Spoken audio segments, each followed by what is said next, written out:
to present to you another rousing game from Group B. Allie threatens an actual stranglehold on the scoreboard of Group B with this match versus smvid. It's gonna be breakneck. We've seen smvid before with some pretty wild plays, having Acronox in his team in the past, but I've been told that he's been doing some wild and crazy things and shaking up his team for this next week. I really can't wait to get into this. I know that Allie is, of course, as always, the Smork Queen of Paradox Engine, one of the greats of the aggro scene, recently came third in the DreamHack qualifier. smvid, once again, a talented person inside fellow tamers, generally, congenial face inside the community, and it'll be great seeing what they have to bear against this. With that in mind, it looks like our contestants are ready to get into the swing of things. So with that, folks, let's have a go at it. Just stuck in the caster's curse here for a moment. There we go, we are in. And with that, here we are, folks. Allie and smvid in one of their last matchups before we hit the top 8. Allie, of course, bringing the heat. We see 3 fires. We see 2 Kai. We see a Volphy. We see Mimit. We see a number of terrifying threats here. smvid bringing the Luma Madrid. Quite the flex. We see this is actually very similar to some of the teams we've seen out of like Axolotus and things like that. I love the Mimit in this composition. Combined with everything else that we see here, I think that it adds another layer of threat into this. The threat of a double Psycholab, the threat of a double Nature Coish. There's a lot of separate things that could be deeply intimidating in this squad. Allie immediately banning the Yukama means that this is going to be a fun opener. Alright, so looking at this, I think it's reasonable to expect a mix ban here. Mix is kind of really frustrating into smvid. We don't see an abundance of spread. We see a number of other things that could stymie a lot of what we see, but instead we see the Tolkien ban. Kind of surprising there, but it does leave Paul a little bit less exposed. Always something we like seeing about Paul there. Allie, of course, takes this opportunity to first pick Amphitheater, which is still deeply intimidating into the number of mentals that smvid has available. It means that Barnshee is going to be a lot harder to use.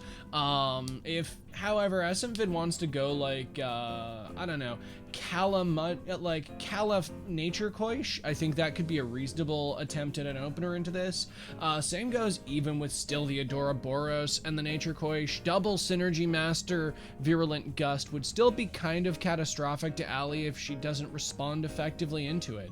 It looks like he's hovering over the Gallus, though. We see Gallus Nature Coish. Let's see how this winds up facing off into the heat of Allie. The issue with this, of course, is we still do have the Hedge available. We've got a Drakash available. Drakash honestly can still, okay, no, you don't want to take a water cannon from this. You still don't really appreciate that. Honestly though, looking at this, I think 2Kai is still a reasonable, nope, not 2Kai. What am I talking about? There's a nature in front of you, quarter. Volphy, on the other hand, doesn't feel too bad into this for turn 1. You get the ability to threaten some good plagues for stamina drops on, say, the Nature Coish. You don't really have to worry about Gallus taking you down turn 1. We see the Mix come out instead, being able to threaten a Puppet Master proc onto this and being a very valuable Sparks target from the Amphitheater. Sparks Mix, never something you want to see as your opponent. So, as we continue into this draft, the next question is, what's the next thing we're going to see banned out of smvid? I do think that Volphy is still kind of something you don't necessarily want to see if you want to be playing more Mudrid, perhaps. The 2Kai being the only wind, obviously still a threat. Instead, we see the Hedge-in ban.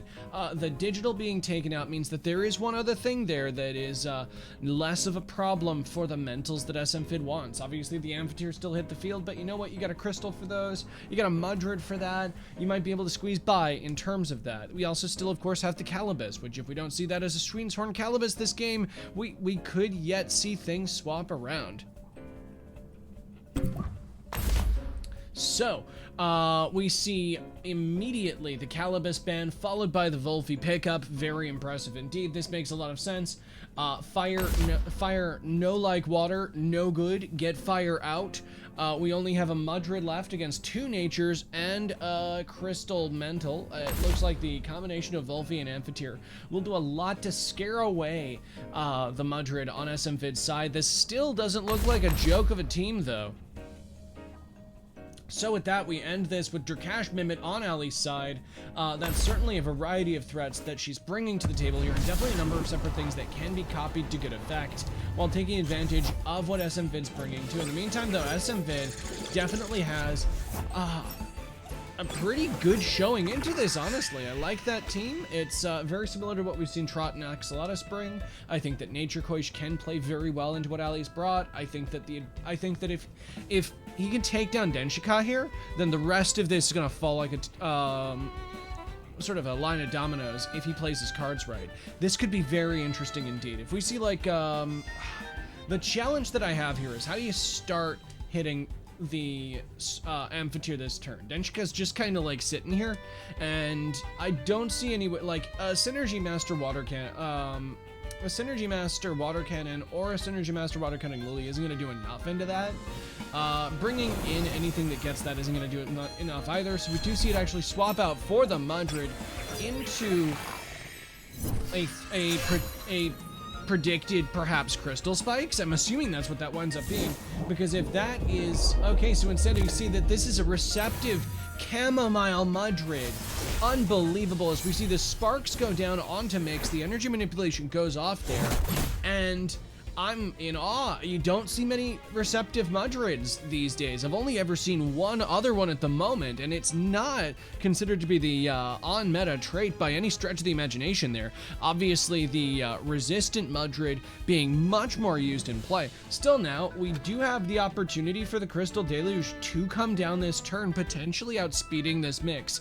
Will it outspeed, however, the Amphitheater, which is sitting right next to the Mix and which has Sweatband? The answer is probably not. So the next question that I got here is this the turn we see Adoraboros sneak in just to like still manage to weather the potential Thunderstrike that's coming out there? Because with the high special defense and only being 2 times affected there, like, it's not gonna be the worst thing for it. Like, if you want to try to trigger that synergy, it looks like that might very well be what SMVid's going for. We do see the Adoraboros go down, as this will be a Crystal Deluge turn into the Mix. It comes down and it just wipes out that Mix thanks to the Synergy Master. Definitely looks like SMVid's got things on the front sort of wheels here. He's grabbed the game by the horns and has taken out one of the most threatening Tems on Allie's side. Now, the thing is, Denshika is still the other really threatening Tem, and there's nothing here that's really actually doing much into that, and now she's just decided to go and grab another one. I think double Amphitheater is a very intimidating board for SMVid at this point. Like, yeah, the Crystal Deluge was amazing, but there needs to be something else that's going to happen here. Now, there is one thing that I think could manage this, but the problem is, in order to do that, if we did see like a Psy Collaborator, that would be something, but that would involve bringing Barnshee in, and double Amphitheater is like the opposite of a Barnshee board. Like, oh, doesn't feel comfortable at all. So, this said, I do think that this is undeniably still a reasonable position for SMVid. We do see the Mudrid go down this turn, but at this point, the Mudrid's done a portion of its job. A lot of the rest of this did still threaten it. We do still have the Gallus to deal with some of these deers. The deers do need to be dealt with, however. We do see that the Adoraboros is more than capable of dealing with some of these Tems as well. The Virulent Gust still slamming into Denshika there, getting it down to just under 65%, still feeling very strong. Get some synergy on that, and that could be deeply intimidating, but it needs to be done on the right turn. If this is a bait into like 2 Thunderstrikes onto Adoraboros, which it will survive based on what we've seen here, then we could very well see a double Synergy Master Virulent Gust, which would be deeply frightening in my opinion. Regardless of what's happening here, I think that SMVid needs to play around the double deer here very carefully, because this is the board that will break him if he's not careful. If this has the ability to get into his back line, if the Barnshee for any reason exists here, it will of course just cease. Allie probably can afford to swap Drakash on the real deer. I think Maneko is perfectly fine to stick around, obviously, but getting the Drakash out. The problem is now there's kind of a mind game here. The hook kick is still online, and I don't know if Allie's Drakash is able to survive a hook kick, but if you're predicting a Crystal Spikes into this, then that would be the most effective swap. The challenge is that Gallus covers both, and you don't hit Gallus very well with this field. With that, you're either just sort of ignoring this field, or like this Gallus, and just tunneling into the Adoro spot, trying to carve as much out as possible, or you swap. Allie opts for the former, actually managing to hit hard enough into this Adoraboros to threaten the KO, goes for the Bright Beam just to bait some attacks out there, takes the overexertion, the Crystal Bite goes into the Doppeldeer, taking it down instantly due to the fact that consistently Doppelbroach Deers wind up, well, Doppelbroach Tems in general, Mimits in general, there's the appropriate term, Quarter, are more frail than their real compatriots. We see Volfi come in, the hook kick is available, and there is nothing to take it on the Volfi side there, so it could just straight be going down. Allie's genuinely not looking like she's in a good position here. The Gallus looking to take things back. Right. Yeah, like honestly, I don't see anything that punishes the hook kick into that spot, and Gallus being resistant means that it doesn't have to care about the plague. So yeah, that's just looking pretty uncomfortable there. I think that if you're Allie, you still want to be able to get like a little bit more chip damage onto the Adoraboros. You can't afford to let that live. The Gallus, however, must go down, but I don't see how you wind up doing damage to that. We do see the Drakash swap in on the Amphitheater spot, so Denchka swapped out for Hanabi there, as the Plague does still go down into this. We see the hook kick land on the Drakash spot instead. The Volfi is allowed to live, but the Inner Spirit is crashing into this Volfi. I somehow doubt this will KO it from this position, but it's still a devastating amount of damage in there. Almost 80%, just shy of it, from the Adoraboros into the Volfi there. Obviously still a very powerful coverage move there, as Allie's position is rapidly dwindling in this game. We are 4v2 there. We have a Deer, the remnants of a Volfi and a Dream versus a relatively free board on smvid. Honestly, this game just looks like it's falling into place. We still, there's still a Nature Cohesion of Barchi in the back that just haven't been touched. Obviously, if it comes down to it, Denchka will take both of those out, but the problem is, I don't see how. And the Plague doesn't take down Adoraboros! No! It does outspeed the Energy Manip, which is clearly what was being sort of intended here.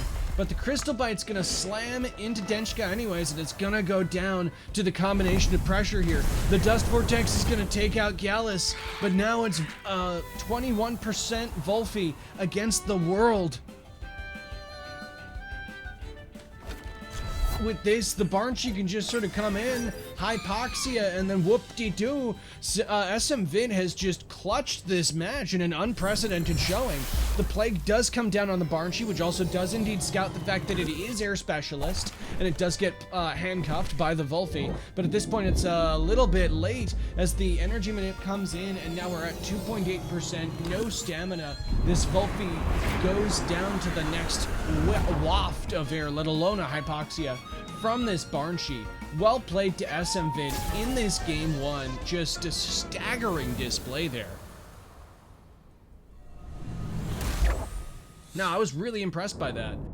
Alright, so give me just a moment to adjust the scoreboard here alongside everything else there. Didn't expect to be adjusting that part necessarily, but very impressed by smvid there.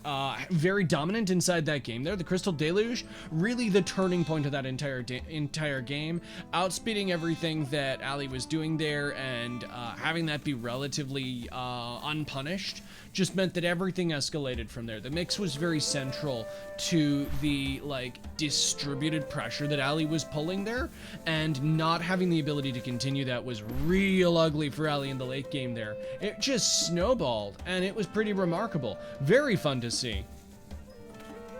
With that, we're just going to check to see if our particular opponents are ready to get into their second game here. Obviously, this does mean that Allie can bring this back to a tie. This does mean, of course, that both of our contestants will get a 1 point each. Whereas in the meantime, if smvid takes this other game, he will get, I believe, his first 3-point game set of the series, which is definitely a sign of improvement.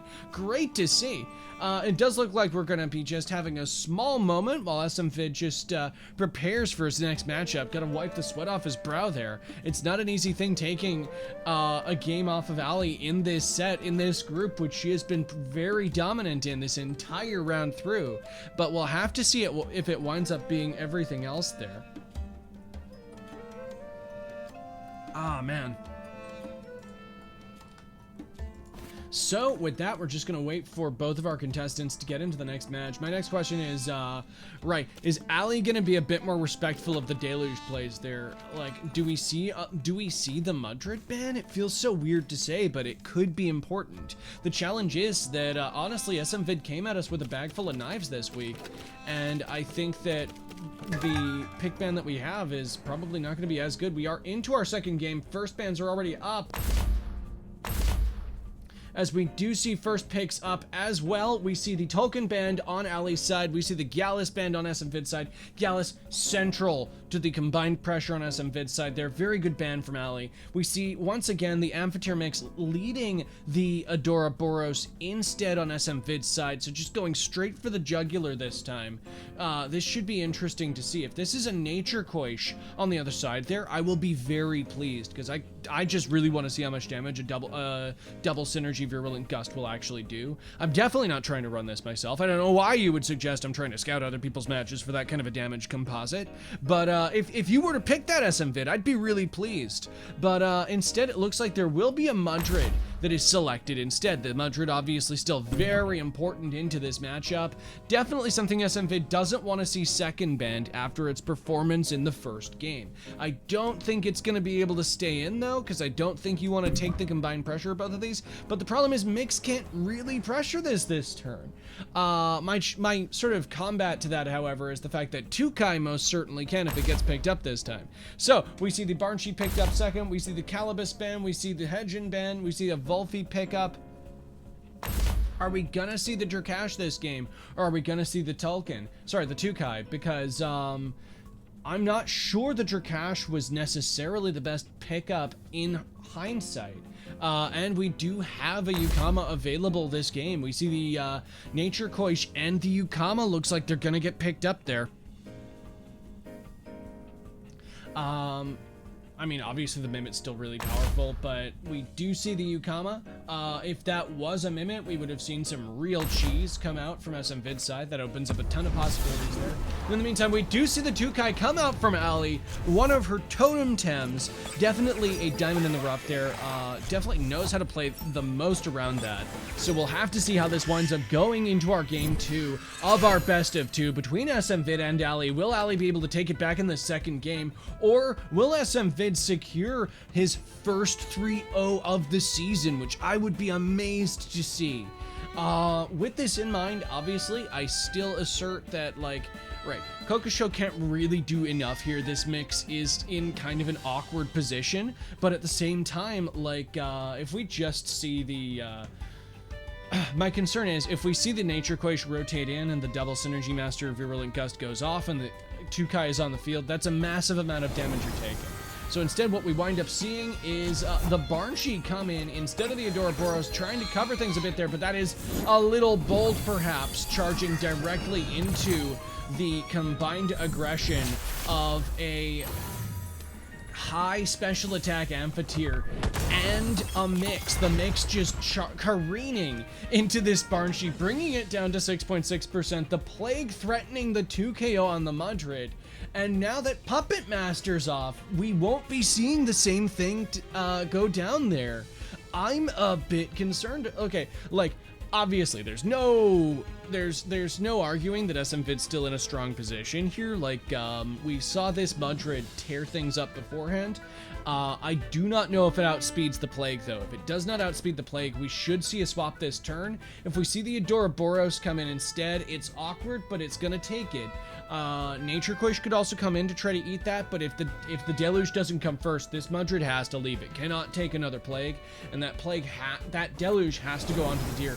Denchka swaps! Okay, so we see the Mimic come out, copying the Mudrid to take the Crystal Deluge more effectively as it winds up resisting it, still taking the sleep and the isolation, but that is so much better. The Tornado smashes into that spot as well, waking Maneko up at 3.5%, but this does mean that now we have a Mudrid on this side. The Quartz Dirt does come out. Unfortunately, the isolation blocks the synergy, but that still takes out the Barnshee, because honestly, a stiff breeze would take out the Barnshee at this point. But dang, this turn was definitely a one for the books. A lot wound up happening there, obviously. The Quartz Dirt really being a fun move to see. We don't see it very often on Mix, but it's spread on Mix, which is not something that you necessarily expect to see. It's also still a trapping move that would have trapped if we hadn't seen the isolation there. Not that that would have mattered with a Chamomile Mudrid and a dead Barnshee, but you know, every little counts. So, right. This turn, the question that I have is, what is Allie doing to minimize the immediate risk of this Nature Quish, and why is it just Crystal Deluge? The answer is, it's not Crystal Deluge because the Deluge is already on that, so the isolation means you're not going to get a sleep on that. But you might as well still try to get that out there because their Mimic's basically dead anyways. And the Puppet Master means you are safe from the aggression of both of these Temps. Now, you might actually still swap out Kokusho anyways here and just like swap into your Volphy, because I don't know if you want both of these Temps to go down when there's still an Adoraboros in the back. Ah, man. So, we do see the Mimic actually swap as it goes back to Denchka in that spot, as the Crystal Dust comes out again, bringing it down to just above 60%. The Water Cutting Lily comes down as well into that spot, which it eats magnificently, despite the high attack of Koish and the high damage potential of that move. One other thing that we can note here is that the Koish outspeeds the Mix. This is something Allie definitely wants to pay attention to. But fortunately, thanks to the synergy, it means that this Koish is exhausted for next turn, so it kind of doesn't matter. This is value. This is a much more even game than the previous one. smvid still coming in with the claw here. Variety of really intimidating tactics. If we see a virulent gust, like this could be, no, the Adoraboros isn't on the board, nor does it want to be on the board here. We still have Kokusho with some really frightening aggression. We still have Denchka with a similar amount of aggression here. Like the combination of those, like Mix and Amphitheater, is still very frightening into this. I think you still want to leave the Volphy in the back. I think you want to leave the Tukai in the back as well. Both of those do reasonably. If you can take out this Nature Quish, I think the Nature Quish is the new threat. Mudrid kind of can be dealt with, and if you keep throwing aggression into the Nature Quish spot, everything that goes into that spot goes down. Adoraboros doesn't like the combination of spikes and T-Strike, nor does Koish, nor does Yukama, but the big fly in that ointment is the fact that Kokusho's looking real low on stamina there. 11.1 is not what you want to be seeing. Additionally, we haven't had time for Allie to get the sparks up, immediately reacting to a lot of what we've seen there. Denchka swaps again into the Volphy, bringing it onto the field instead of keeping it into the back like I'd expected there. As the Puppet Master redirects the Water Cutting Lily once again, it does land into the Volphy. The Volphy doesn't appreciate it, but the Koish definitely overexerts. The Crystal Deluge smashing into it, but of course that smash isn't going to be very effective against an Earth Tem.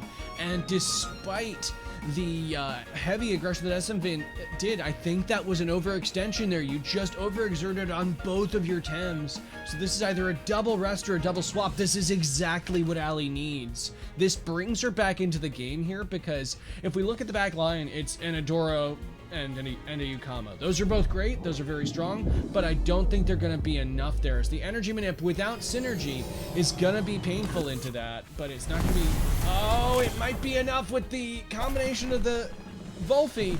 It cuffs in the Koish. The Koish is guaranteed to go down next turn. The problem is I think the Koish suicide water-cutting Lily's something here. So, I think this is just Kitsunegi going down and taking one for the team there. Like, the Volphy, I don't believe Bush outspeeds here, but it's a possibility. And in the meantime, we have Synergy Master Water-Cutting Lily careening into Allie. Now, despite the fact that Allie's inching ahead here, and that overextension turn was brutal for smvid, smvid still distinctly has a chance here. If he plays his cards right into this, then this could be very devastating. I think, however, being trapped on the Nature Koish is very critical for him, as now that, like, the board control on Allie's side means that she's just able to reposition at this point. We see the cuffs go down on the Yukama as well, and that's a lot of HP dwindling on that side. The Water-Cutting Lily comes in, but it's going to come in on the Volphy, which, yeah, it goes down, but that's a bit of overkill, and you take your Koish with it.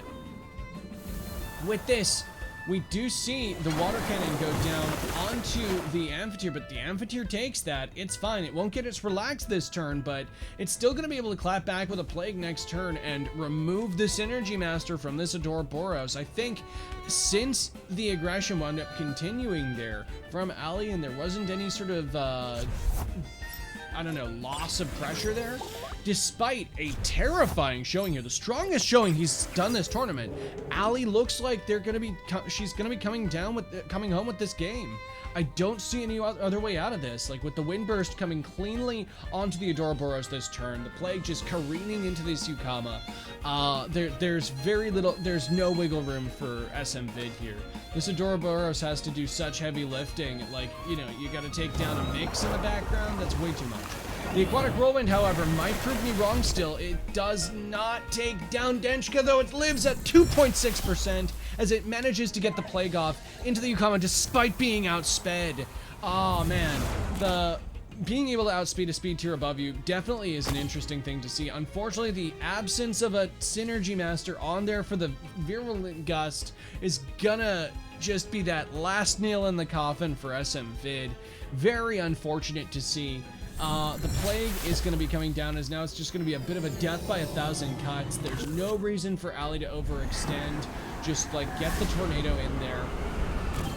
Confirm the kill cleanly, and despite an amazing showing, this will wind up being a tie between Allie and smvid in this best of two. Congratulations and well played, Allie, for bringing it back in the second game. That was deeply impressive. So with that, quite the upset there. 1-1 to both smvid and Allie from this game, as that is, I believe, one of our last games in Group B. In the meantime, of course, if you're worried that, you know, we've run out of games here, then you are sorely mistaken. Coming up tomorrow, fresh and early and rotating all through the day, we have Group C in quick succession. So this is Shizenix versus Trotter, Shizenix versus Axolotus, and Gold versus Shizenix. So this is 3 breakneck matches between each other. So Shizenix, of course, a very powerful player from Exotic French, one of the heavy hitters. For like one of the biggest ways he made his mark on the scene was 5-0ing Transcend in a previous Club Wars with Raikan back before Raikan got Quetzaleno, and really it's been an aggressive performance from there. Trot we know and love, and has definitely proven themselves to be an anti-meta ace in a lot of ways. Axolotus, a similar style of player, both of them playing heavily around Crystal Deluge, which we've seen really pick up in this particular time. And then finally, we have Gold and Shizenix.